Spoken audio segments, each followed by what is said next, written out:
भूतिया झील भूत की कहानी। Ghost lake. भूतिया झील की कहानी। Ghost story in Hindi. भूत की कहानी। बहुत समय पहले की बात है। एक छोटे से गांव में एक भूतिया झील थी। लोग कहते थे कि उस झील में रात को भूत दिखाई देते थे। किसी ने उन भूतों को देखा था और तो किसी ने उनकी आवाज सुनी थी।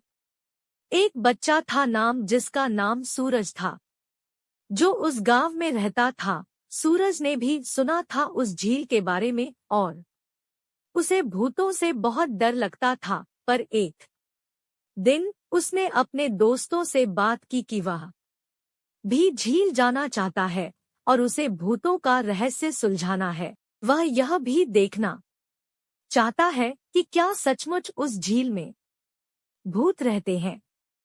सूरज के दोस्तों ने भी उसके साथ भूतिया झील जाने का फैसला किया।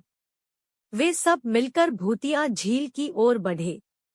झील की तरफ बढ़ते समय सूरज ने विचार किया कि क्यों ना भूतों से बात की जाए। झील के किनारे पहुंचकर सूरज ने अपने दोस्तों से कहा, मुझे लगता है हमें इन भूतों से बात करनी चाहिए। सूरज के दोस्तों ने उसे रोका, नहीं राजू, ये खतरनाक हो सकता है। पर सूरज ने डर को पार करते हुए कहा, मुझे लगता है हमें उन्हें जानना चाहिए कि क्यों वे यहाँ पर रहते हैं। वे सभी लोग आगे बढ़े और झील की तरफ चले। वहां उन्होंने देखा कि वह बहुत से भूत घूम रहे हैं। भूतिया झील। सूरज ने भूतिया झील के किनारे खड़े भूतों से पूछा, आप यहाँ क्यों रहते हैं? भूतों ने उसे अपनी कहानी सुनाई। वे कहा करते थे कि वे यहाँ अपनी अधूरी कहानी पूरी करने आते हैं, क्योंकि उनका मानना था कि वे जब तक अपना काम पूरा नहीं करते। उन्होंने बताया कि हमारी कुछ इच्छाएं अधूरी रह जाती हैं। अगर वे पूरी नहीं होंगी तो हमें मोक्ष नहीं मिलेगा। तब तक वे आत्मा को शांति नहीं दे मिल सकती। भूत की इच्छा थी कि उनके पीछे उनके बच्चे खुशी से रहे और अच्छी शिक्षा प्राप्त करे, ताकि उनका भविष्य उज्जवल हो और हम निश्चित होकर मुक्त हो सके। यही उनकी एक अधूरी इच्छा थी, जिसकी वजह से उनकी मुक्ति नहीं हो रही थी, क्योंकि उन्हें अपने परिवार की बहुत चिंता थी। सूरज ने उनकी मदद करने का निर्णय किया। वह और उसके दोस्त उन भूतों की मदद करने में उनका साथ दिया। उन्होंने मिलकर भूतों की अधूरी कहानी पूरी की। भूतों के बच्चों का दाखिला स्कूल में अच्छी शिक्षा दिलाने का भरोसा दिया।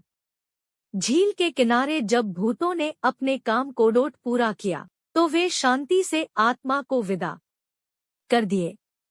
सूरज और उसके दोस्तों ने देखा कि भूतिया झील का माहौल अब बहुत शांत और सुहाना हो गया था। उन्होंने समझा कि हर किसी का काम करना जरूरी होता है, चाहे वो भूत हो या मानव। हमें सबकी मदद करनी चाहिए।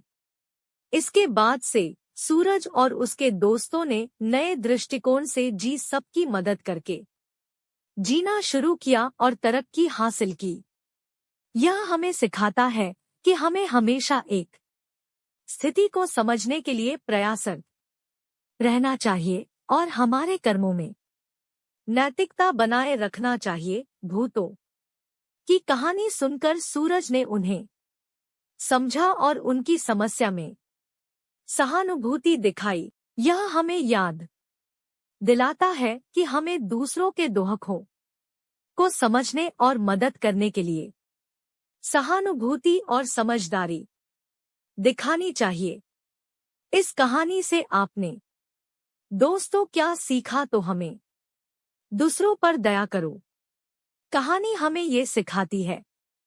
धन्यवाद। Please like and subscribe my channel happy train official art.